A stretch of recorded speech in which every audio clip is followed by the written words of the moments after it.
All right, it's that time of week. Happy Friday, everyone. Welcome to Masterclass Friday. My name is Terry White, Worldwide Photography Evangelist here at Adobe. It's my pleasure to be streaming to you live once again. If this is your first time, welcome. If you're a frequent viewer, welcome back. If you're watching the replay, thanks for watching the replay in the future and let us know how the future turns out. For that, we're going to just do a couple of housekeeping rules and then we'll dive right into today's topic, which is how I would edit your user submitted photos. And if you're scrambling to submit a photo, it's too late. The deadline is always 5 p.m. Eastern time, the day before the stream. So I posted it on Monday. You had Monday, Tuesday, Wednesday, Thursday till 5 p.m. to submit photos, and people did that. So I got photos to work on. If you want to jump on next time I do this, which I usually do it about once a month, once every 6 weeks, then just be sure to follow me on social. That way you get the link up front days in advance so you can go ahead and submit your photos. For those of you who are watching for the first time, maybe you're watching on YouTube, maybe you're watching on LinkedIn, maybe you're watching on Facebook, maybe you're watching on Twitter, welcome. And of course, if you're watching on Adobe Live, that's our main chat. With that said, if you are watching on another platform, then I may or may not see your comments. Like I'm looking at the other chat. I don't really see anybody chiming in on the other chat right now, but if you are watching on another chat, I may see you, I may not. So if you want me to see you, head over to b.net/Adobe Live, and here come the folks on the other chat. So for example, I see Sheila on YouTube, I see Kevin Stewart on Facebook, and I see Mario on YouTube as well. And so you guys can hang out there. Nothing wrong with that. And I'll try to catch your questions. But if you want me to really see your questions, head over to b.net/Adobe Live. All right. So with that said, like I said, today we're just going to take a look at photos that people submitted. So none of these are mine. These come from all different people from all over the world. I would say all the ones I got this time are like they're originals, like they haven't been edited. One looks kind of edited, so I'll get to that one, but the rest look like they're right out of the camera, which is good. And this is a first. Like I've been doing this for a couple years now, and normally I get probably 75 to 80% like landscapes, travel photos, pictures of, fields or whatever. This is the first time I'm really happy about it. This is the first time I got a bunch of portrait submissions. And as a portrait photographer, this is what's fun for me is because I like editing portraits. So Scott said I couldn't comment on, wait, what did you say, Scott? Hang on, that comment went away. Hold on for a second, I gotta read this. Couldn't comment on YouTube, don't know why. Anyway, nice to see you. Looking forward to this. Okay, so Scott Kelby's in the house. For those of you who are on Behance, you'll see him there. And yep, it's portraits. So portraits. And the other thing that's weird is a lot of people usually send me their raw files, which of course I could do more with. This time I got a lot of JPEGs, so I'll do what I can. But you can submit either or. You can submit any kind of photo you want. If your photo's selected, I will do what I would do with it. Now, with that also said, I'm not telling you how you should edit your photo. I'm telling you how I would edit your photo. So we may not agree. You may say, oh, I would never do that, or I would do it a different way, or I would use this feature, or I would do this technique. And that's fine. It's your photo. Do that technique. Do that way. I'm just showing you my way. All right, so with that said, let's go ahead and dive right in. We'll take a look at the photos that we have so far, or the only ones we have, the only ones we're going to get. And like I said, they're mostly portraits this time, so I'm pretty happy about that. Let's pop over to my computer, let's get rid of that banner, and let's go ahead and dive right in. They're in no particular order, and usually if someone submits 2 or 3 photos, just know that I may not get to all 2 or 3 photos. I may only get to 1 of your photos. So if I don't edit the other ones you submitted, it was just because I wanted to be fair and give other people more time as well, as opposed to spending all my time on one person's submissions. All right, this first one, I can find my mouse there. There it is. This first one is a portrait. Looks like it was shot in a studio. Let's go full screen. Oh, wrong one. Let's go full screen on it. There we go. And I can already see a couple of issues right off the bat. So first biggest issue with this photo is that the white balance is off. That I'm guessing that's a white background, not a beige background. So the white balance looks like it's really off on this photo. So before I would even dare do anything in Photoshop or anything like that, I always do as much as I can in the photo in Lightroom first, because I've got them all in Lightroom Classic. I created a catalog just for this particular class every time I do it. So I always bring your user submissions into this catalog so they're not mixed in with my catalog, my photos.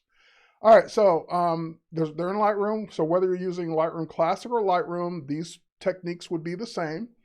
I bring them into Classic because, like I said, Classic can have multiple catalogs. And this is one of the rare times I ever use another catalog. All right, so with that said, let's head over to the Develop module. I hit the letter D for Develop. And like I said, I can't do anything else till I fix that white balance. So I'm just going to grab my white balance eyedropper. Now, normally I would try and target something gray, something around 18% gray, and I don't see anything gray in the photo. So I'm just going to go ahead and click on the white background, and look at that. That's like magic. It fixed it. If you didn't agree, because clicking 18% gray or clicking on something that should be white or should be black may not always give you what you want. You can then further adjust with the temperature slider. If you thought it should be a little warmer, if you thought it should be a little cooler, you can drag that slider to fine tune it to what you want. But now that the white balance has been taken care of, I feel a lot better about this photo. And while I'm here, I would also do the standard things I always do. So I could even make this a one-click preset because I do this all the time. So what I normally do, I don't make it a preset because then you wouldn't see me do it. But I would click Auto for Auto Tone just to let Lightroom have a crack at what it thinks should happen to this photo. I may not agree with these sliders, and therefore I would make other adjustments after the fact. I would also, like for example, I noticed that it's got some shadow clipping. So that little triangle in the upper left corner there lit up. So that's letting me know some of the shadows are being clipped. And as soon as I hover over that, you can see the little blue areas where she's sitting in the chair. That means that those areas of the photo have filled in completely with black. And if they were in important parts of the photo, I'd care. But that part of the photo can be dark, it can be black, I don't care. But if it were in a part that you cared about, then you would simply come down below this triangle in the histogram and just drag to the right until that clipping went away. So that's letting me know now that brought back some of that shadow detail. It's not completely filled in with black, and it adjusts the photo. And that probably overall adjusted other parts of the photo that could take the adjustment, even though they weren't completely filled in. Okay, next up, because this is a JPEG, I'm going to go down to Lens Corrections, and I'm going to enable Profile Correction. And just to see, because sometimes the EXIF data is in the photo, and it will detect what camera and lens and make a lens correction. But in this case, it didn't, so I'm just going to leave it off because I never know with your photos what's embedded in the photos and what's not. Also, if this were a RAW file, I would have chosen one of my portrait profiles, but because it's a JPEG, I don't get those RAW profiles either. That's what I mean by if you had submitted a RAW file, I would have done more with it, but the JPEG is just fine. Okay, so now I look at anything else that I can do inside of Lightroom while I'm here. And this is going to be one of those, I don't know what your end game is with this photo. Like, I don't know what you plan on doing with it now that it's been corrected. Meaning, are you going to just use it as is? Are you going to replace the background? Are you going to do those kinds of things? So depending on what your end game would be, I would not necessarily, like the photos, she's composed right in the center of the frame. So do you need all this white space on the left and right side? If not, then I would go ahead and crop it and make it more of a portrait. If you do, because you're going to put some other stuff behind her, then leave it. So that's what I mean. It's like, so I'm going to take my guess since I'm editing your photo, but I'm just letting the person know that submitted this. If you don't need all that extra space on the sides, then you're kind of taken away from the photo. Now, we also know that, that this could be corrected in Photoshop. So if you did want to keep the whole frame, and actually we can correct that here in Lightroom. I forgot we've got an erase tool now. So even in Lightroom, I could go in and I could just kind of like paint that and have it fill that in. So that's one of those things. Before I would have like cringed at trying to do that in Lightroom, but now that we've got the new content aware eraser in Lightroom, that makes that much easier. And the other thing that I'm looking at in this photo, if you do plan on keeping the sides and keeping this on a white background, is I'm seeing some shadows and looks like creases in your backdrop or shadows. So like they're coming from something over here. I don't know, maybe it's a light stand or something. I don't know what those shadows are. So if I were going to keep this white background, I would go ahead and take that into Photoshop and just lighten up this shadow area on the right-hand side. This shadow is being cast by her in the chair, so that's okay. But this stuff is kind of distracting because I don't know where that's coming from. Like, what is this shadow? Well, we can't see what's making the shadow. So that would just be another comment if you plan on keeping this. Now, one of the other things I might do, and just to appease the, I don't know what you're going to do with this, I might go in and just make a virtual copy. So that's going to be a command quote. So the command key on Mac and the quote next to the return key on your US keyboard. Or you could just simply go up to the photo menu and create virtual copy from the menu. So that's the keyboard shortcut for it, virtual copy, PC control quote. Okay, so now that I got this virtual copy, I can go in and crop this the way I would and still keep the one with the white background. So there we go. So let's go ahead and hit the letter R for crop.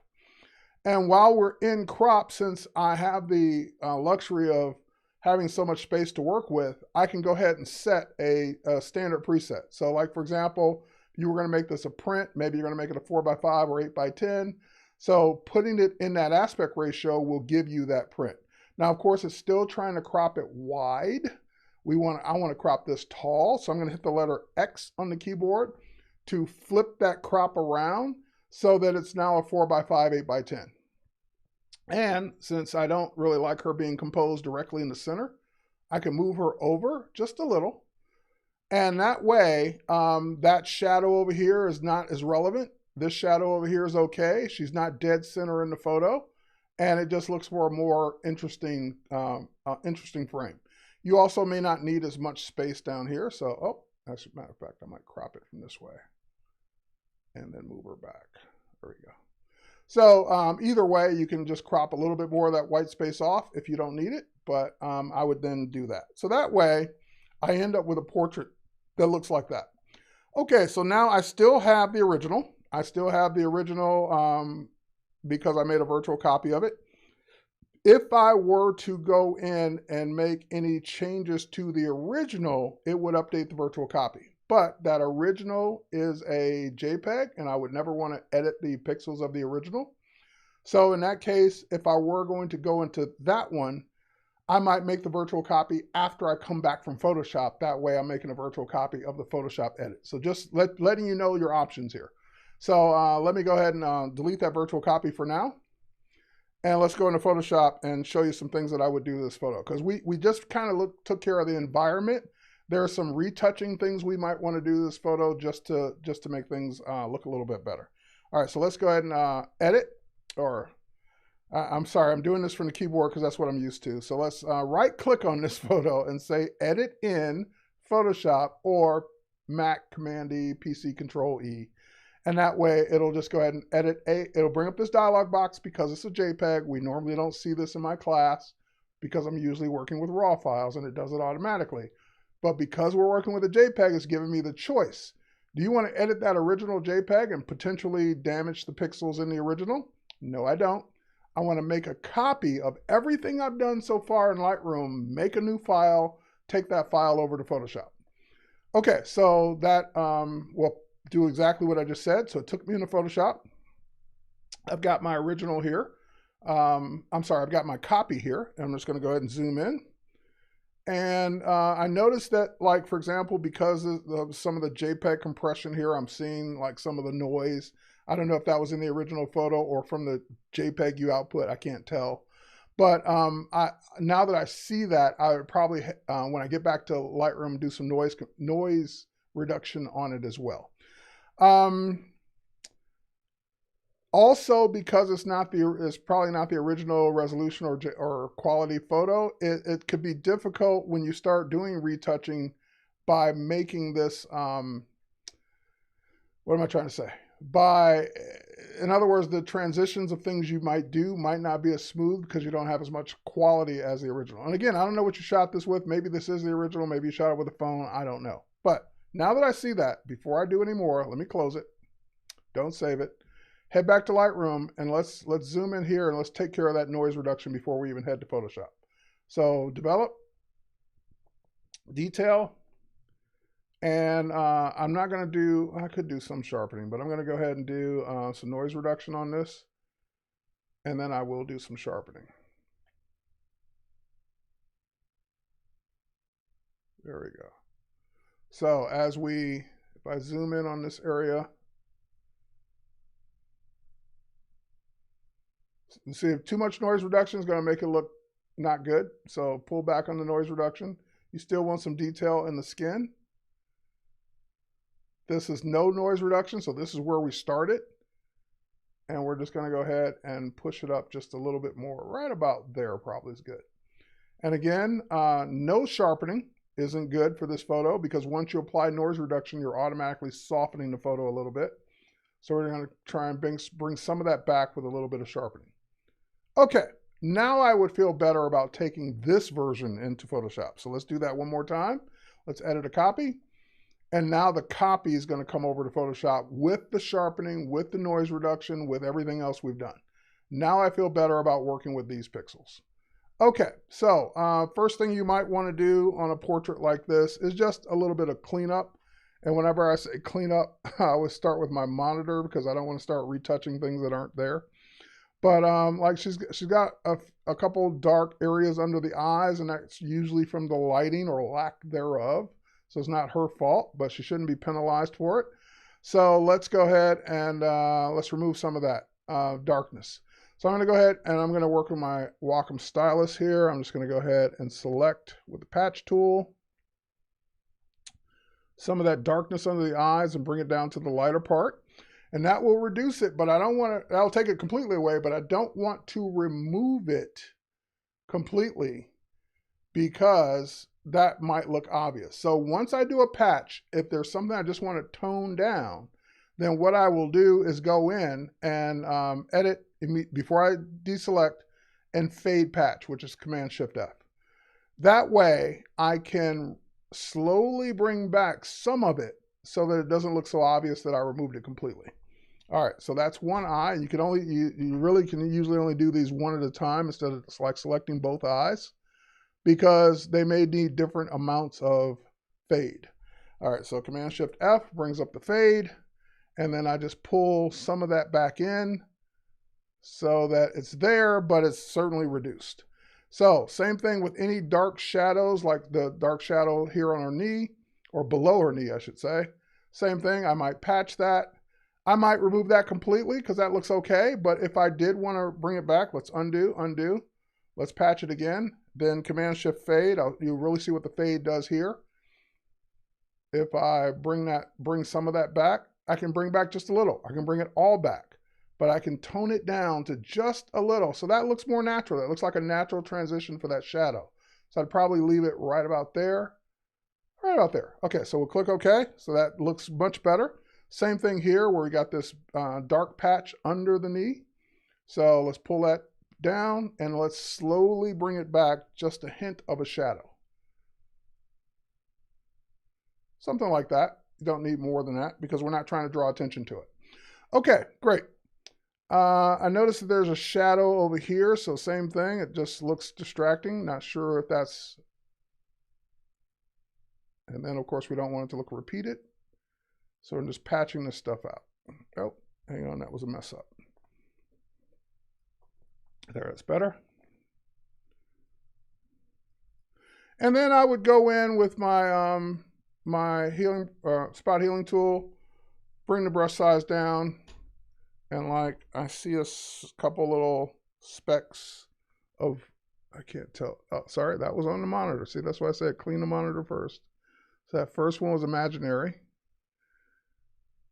That one looks imaginary too. So always better to start with a clean monitor. That way you're not retouching stuff that's not really there. All right, so let's see. All right, now sharpening. We did sharpening for the overall image. I would also go to my sharpen tool. That way we can bring out a little bit more detail in areas that we want to be a little sharper. So sharpen the eyes. And look at that, it's night and day. So that's before, that's after. And just so we can see it overall, I'm going to duplicate this layer, which I don't normally do because I have the original back over in Lightroom. But if you need it to keep a copy in Photoshop, you can duplicate it there. Also use the sharpen tool on any jewelry, earrings, necklaces, rings, things like that as well. That way they stand out that much more. So just adding that little bit of sharpening went from dull to, it just makes it pop a little bit more. If I zoom in, you'll be able to see it better. Not that much. There we go. So that's off, that's on. So it's just a subtle amount of sharpening, but especially you can see it in that eye. It makes all the difference in the world. There we go. All right, so just add a little bit of sharpening to the photo. And again, if I were going to keep all of this, if I was going to keep this whole frame, then I would also go in and, like I said, that side here where we got some shadowing, I would just go ahead and get rid of that shadowing because I don't know what's causing it, where it's coming from. So I would just go ahead and start patching that shadowing out.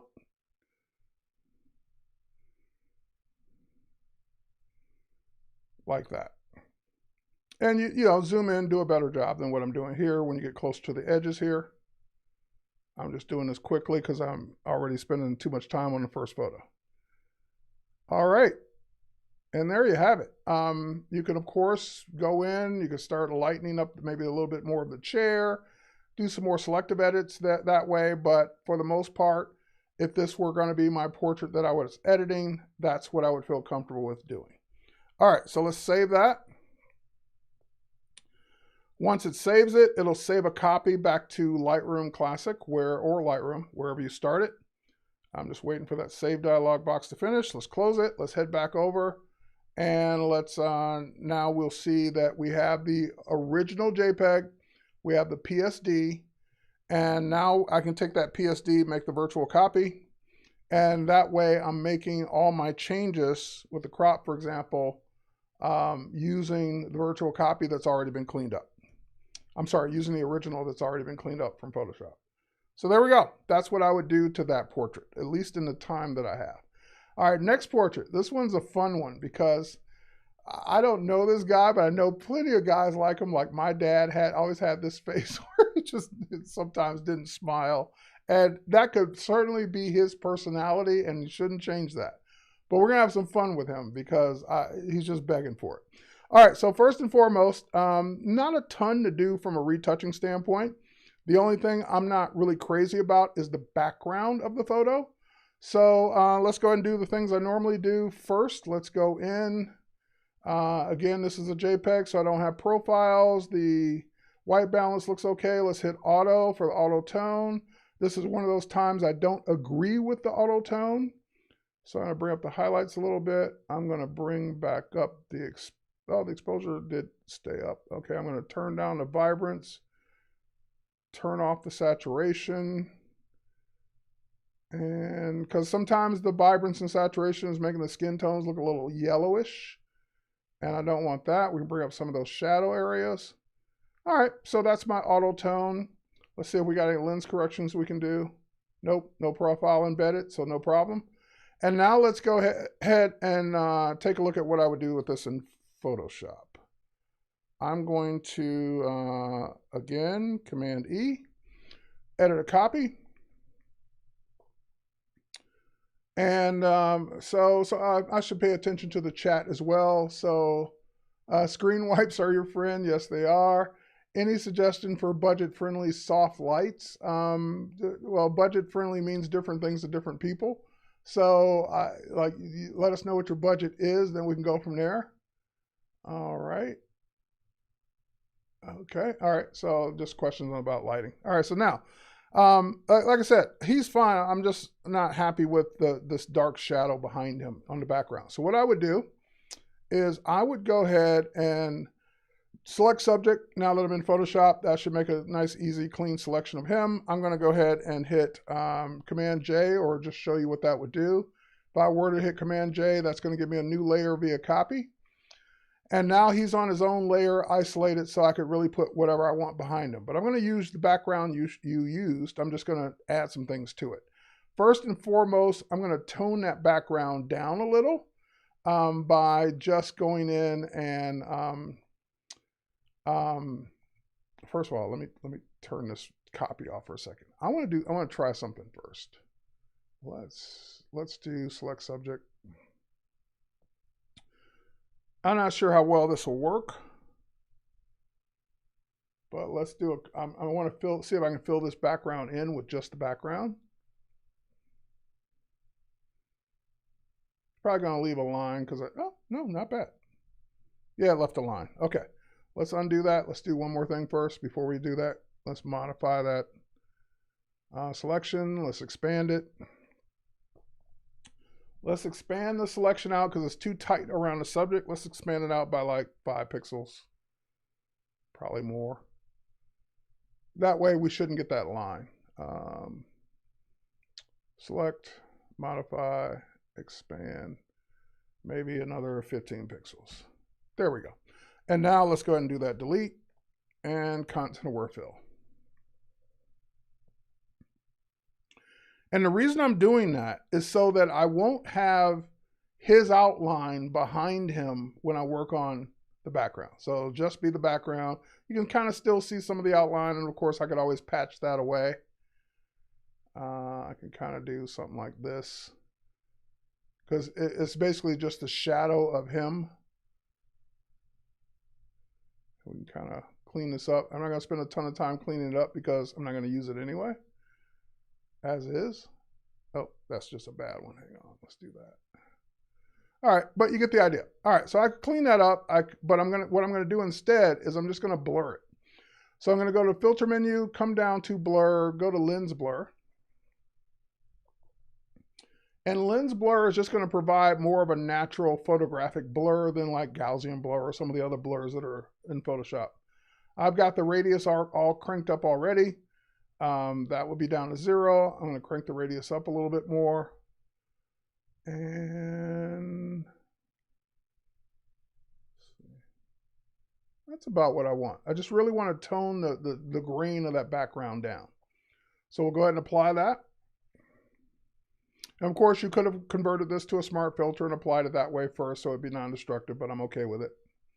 Now, I've got him on the background that's been slightly blurred and defocused. And now what I want to do is change the color of it because that's really what's bothering me about it. I don't really like the color. So I'm going to go to my, my hue and saturation adjustment layer. And with the hue and saturation adjustment layer, I'm going to turn on colorize. That will reset the hue to the left side. And then I can pick whatever color I want just by dragging the hue slider. And I just kind of like that color better, kind of matching what I'm wearing today. This was okay too. I'm okay with that burgundy color, but I'm kind of like do a blue. All right, cool. Now the next thing I'm going to do is on him. Now that I've got him still isolated on his own layer, I'm going to go into the and again we can again play the non-destructive game. So let's do that. Let's go filter, convert for smart filters. There we go. That'll convert that layer into a smart object so we don't have to worry about if I mess up, I can always come back, but I rarely worry about that because I already have my original. But anyway, let's go into the camera raw filter. And in the camera raw filter on just him, I'm going to go ahead and crank up 2 things. I'm going to crank up the texture because guys can usually have a lot more texture. So that's low texture. If you want to skin soften, you can just drag the texture down. But guys can usually have a lot more texture than female or children subjects. And that way we can get like just some real nice detail and texture in his face. All right, so we'll click OK on that. And that will give us that non-destructive. We can always turn it off. or go back to it and continue working on it. Smart filter. Okay, that's what I would do to this portrait. Now, I said we would have some fun with this one. So this is where we stop. So we stop here if that's all I wanted to do.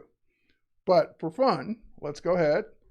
And I'm going to do Command Option or PC Control Alt Shift E. That will make a composite layer of everything we just did, everything below that layer. So we can turn all that stuff off. Now we have this one new layer that's the composite of everything we've done so far. And this is the layer I'm just going to play with. So I can play with this a couple of different ways. Number one, I could go in and I could just, I want to make them a little happier. So I'm going to go in and again, you know the subject, so don't do this if the person that wouldn't like this.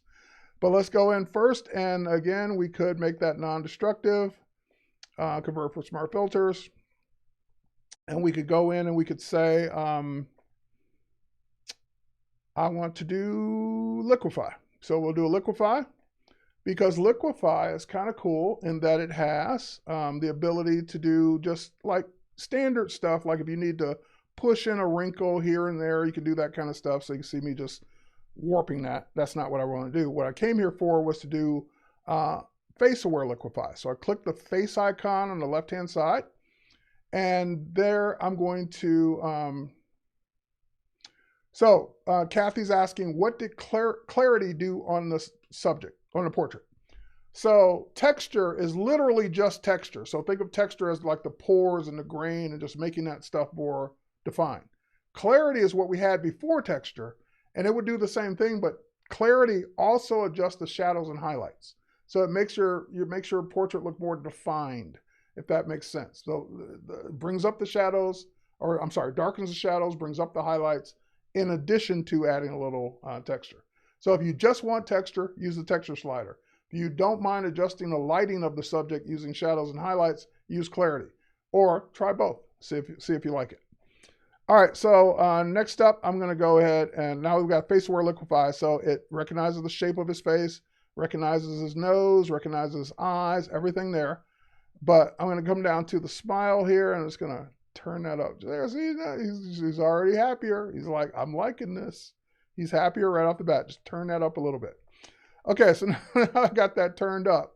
That's great. We could leave it there, and I'm already like before and after, I'm already happier that he's just a little happier. He's not frowning.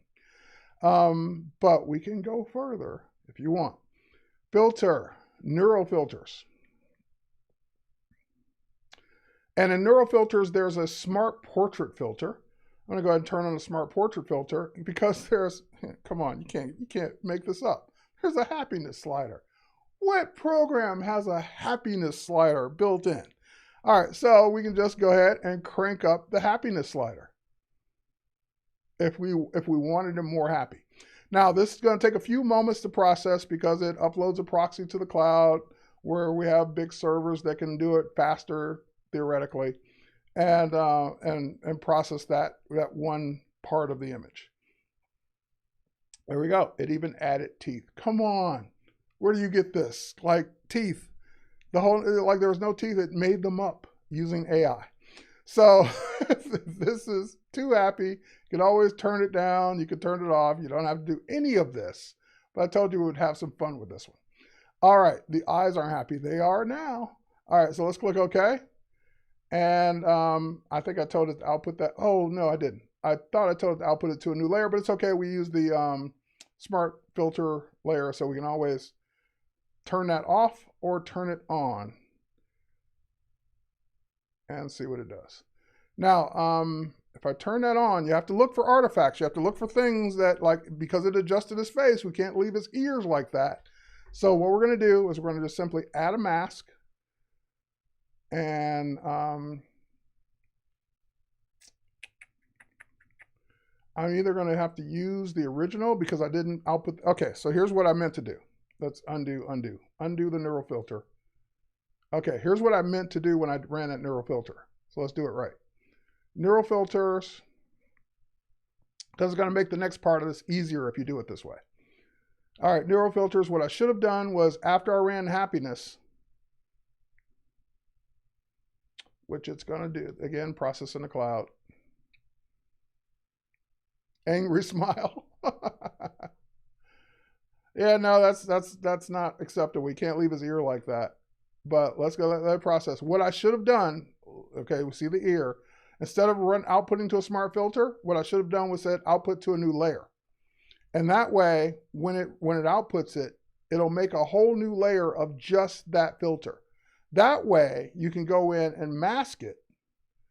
And now that it's been masked, I can go into my brush and I can come in with a black brush and just brush that part back in, because using the original layer underneath. So any of the stuff that got changed around his head is now back to normal, because what we were only looking for was the facial expression, not the shape of his face being changed.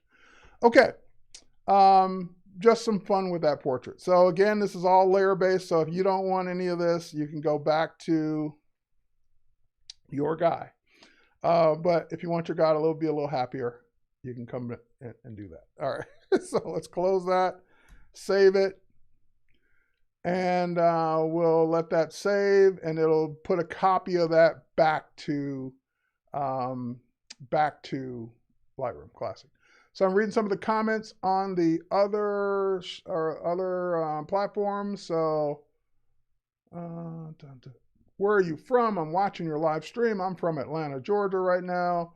The blue looks way better. I agree. Oh my God, says Video TT. Wow, says Memories by Dodie.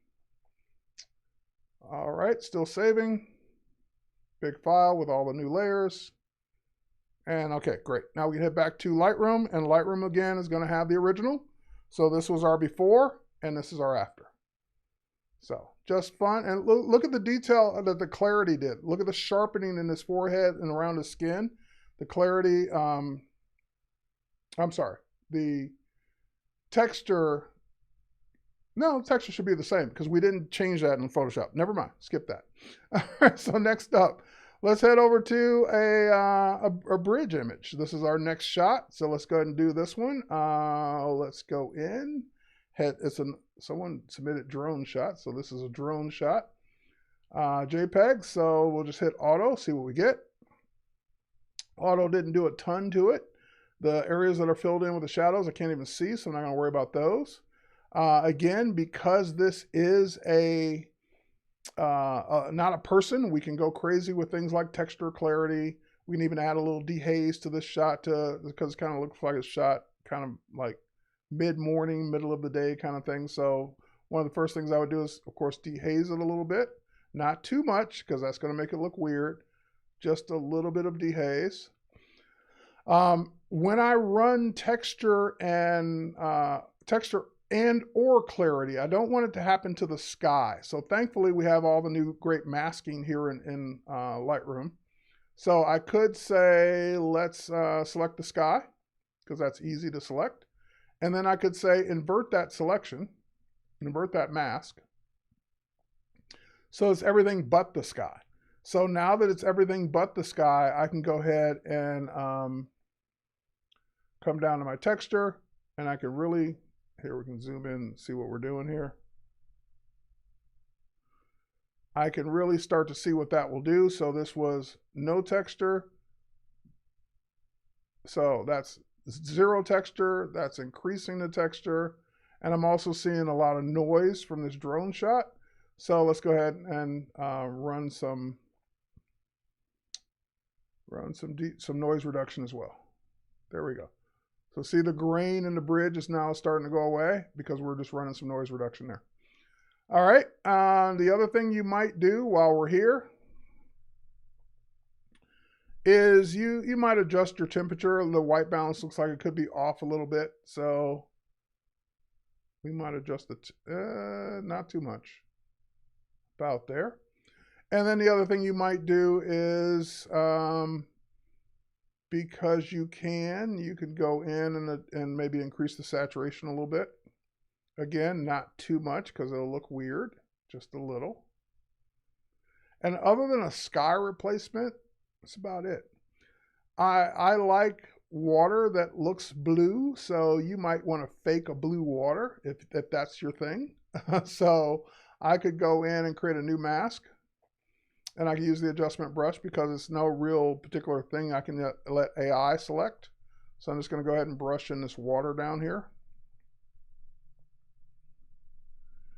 And I'm not going to do the whole thing because, again, for sake of time, I'm just going to show you what I'm referring to when I say make the water blue. So you would zoom in, you get in the little nooks and crannies under here. And you would go in and, of course, do the stuff over here as well. But now we can go in and we can, let's see. Yeah, it's just not a lot to work with here. So let's try color. There we go. I just like blue water. I just always have. So I hate seeing green water. I hate seeing dark, black, gray water. I know it's pollution, but I take the time and make my water. Now that might be a little too much blue. It might look a little too unrealistic, but you can go in, of course, and adjust it down to your heart's content. All right, so again, I'm just quickly masking it, but you would go in and do a much better masking job. Take your time and get in there and do it right. But that's kind of what I would do with that photo. And now that I'm looking at that blue, I'd probably bring down the saturation of it just a little bit. It's not helping. I would bring it down this way. Yeah, something like that. Just tone it down a little bit now that I've seen it. Okay, so that's kind of what I would do to that landscape. All of that was in Lightroom. All of it's non-destructive. All of it can be undone if needed. The only other thing I might do, let me zoom out. Oh, I really didn't brush all of this. Finish brushing. And then, like, the only other thing that's kind of distracting me is this foreground area. So, I don't know, I might crop it. Let me see what that would look like. Yeah, I would probably crop that stuff out. Because it's not adding anything to your photo that's worthwhile. So just keep that in mind. And now that I'm seeing this, it's going to bug me unless I go finish this.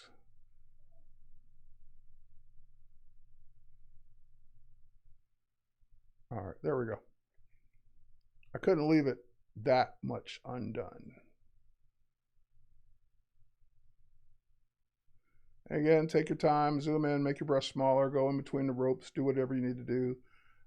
If you overbrush, you can always hold down your Option or Alt key that erases parts where you brushed where you shouldn't have. And there we go. Okay, so that's what I would do to that photo. So again, we go back. That's the before, that's the after.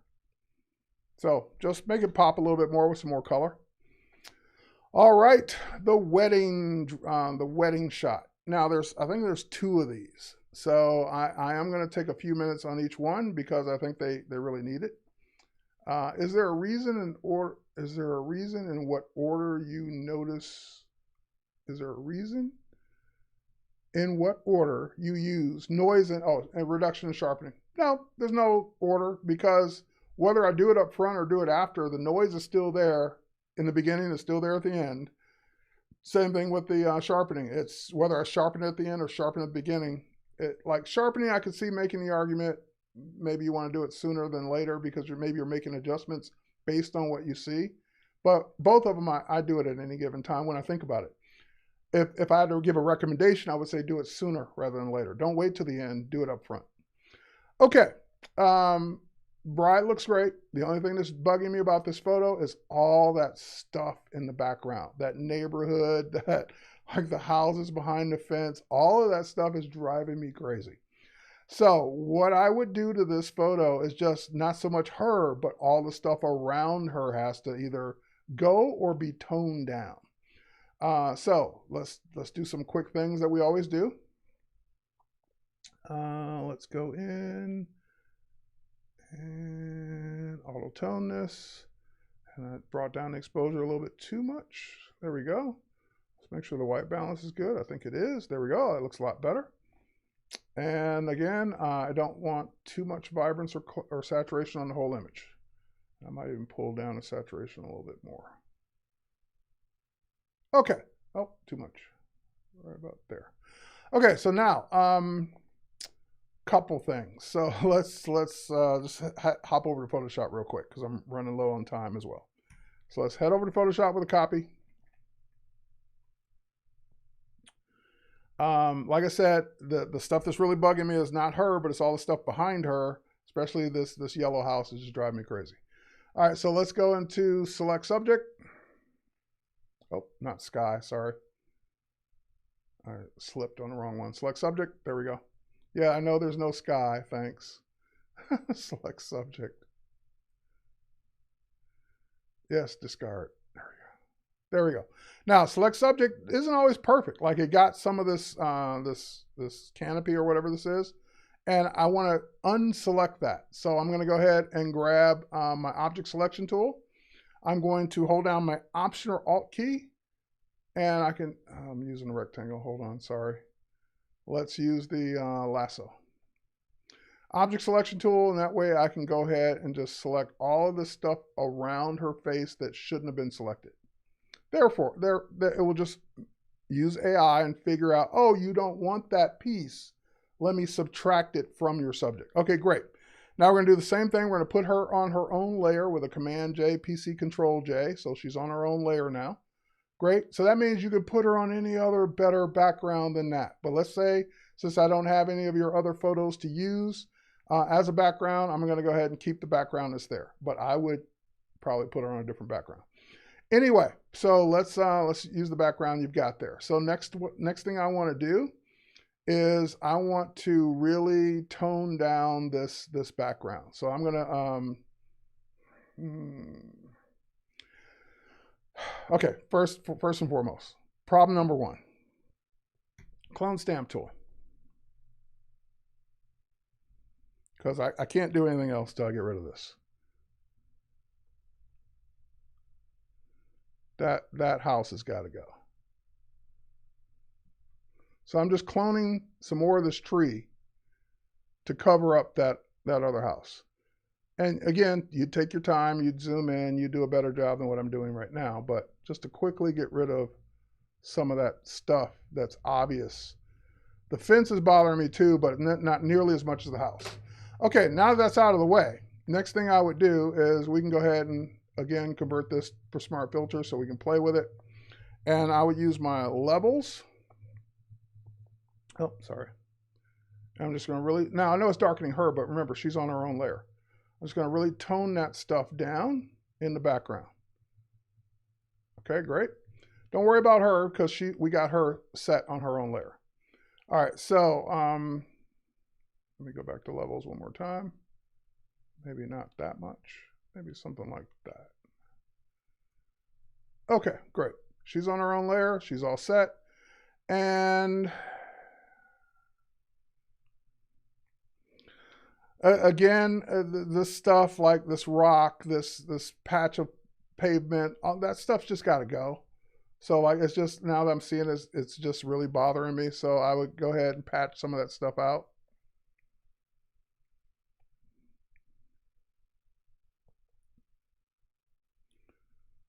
And again, this would have just been easier to put her on a different background. It just would have been so much easier than trying to clean up the background that's here. But this is the hand I was dealt with. I don't have another one of your photos to use as a background, but I would certainly use one of my photos as a background to make this background better. So that's kind of what I would do to this photo. That's the direction I would head in, is just kind of simplify this background. You might even blur it too. So you can maybe apply like we can't do a lens blur on a smart object, but let's go into blur. Let's use a Gaussian blur. Yeah, just again, the Gaussian blur came up over here. That might be too much, but just kind of like toning that background down some. See how much that makes her stand out and makes you not want to look at the background?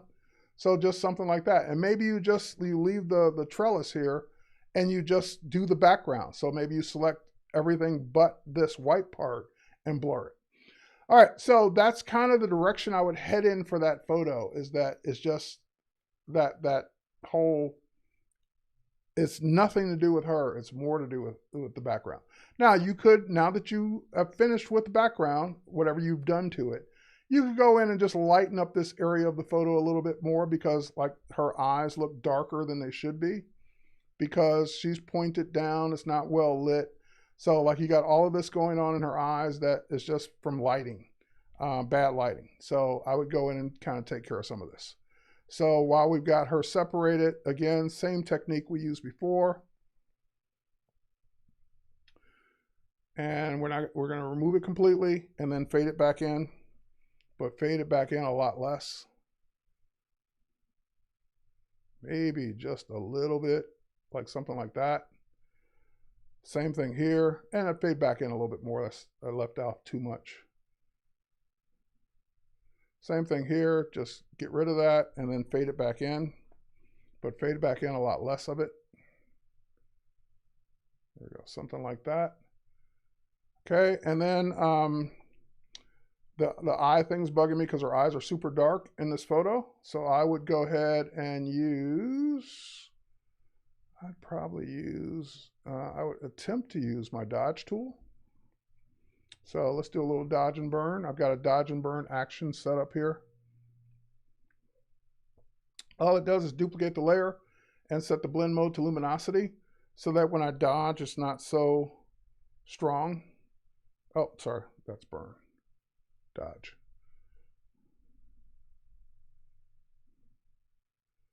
That way, just do a couple passes of the dodge tool to kind of lighten this area up.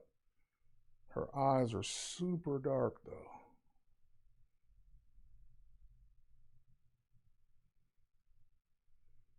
Yeah, that's too much. I would spend some time just working on the eyes because they're a little, oh, they're not so bad when I zoom out. Okay, that made it a lot better.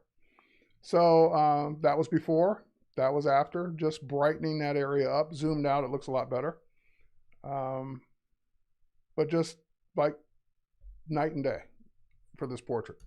And again, you want to keep people from, what's that house? What's that fence? What's that rock back there? What's that pavement? They're spending so much time looking at all the other stuff behind your photo. They're not looking at the photo. Yep, turn on the lights, exactly. Let's head back to Lightroom.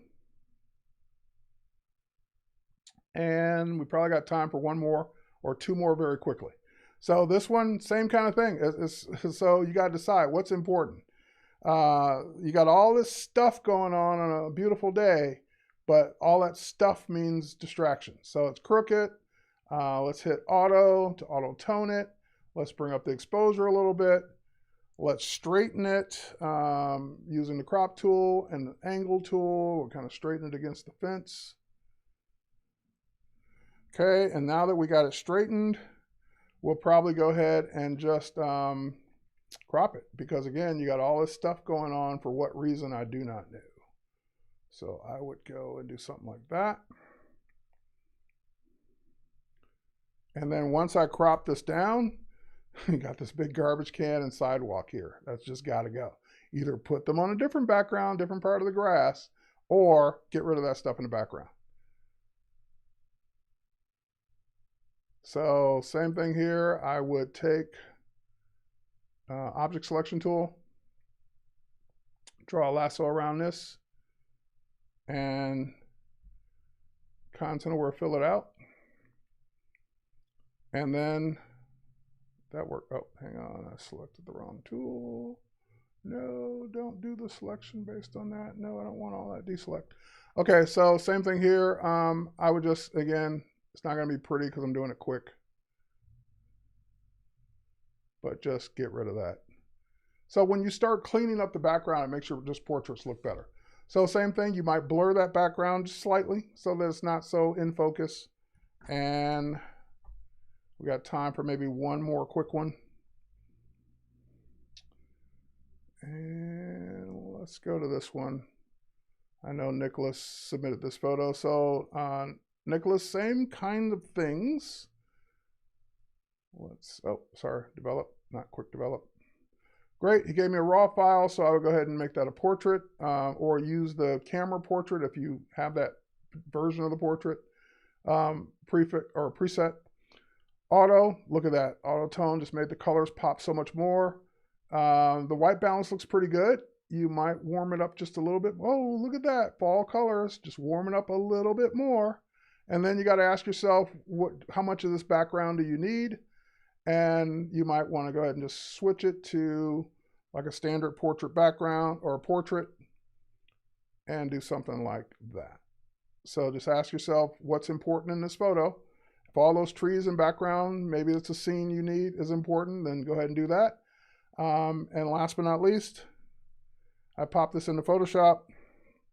Notice it didn't ask me if I wanted to make a copy because it's a raw file. It's automatically making a copy. So same kinds of things here where we got these dark patches under the eyes from the lighting. We just reduced them, fade them back in, but not nearly as much. Same thing here. And fade it back in. And you're going to have these dark lines under someone's eyes if it's not lit.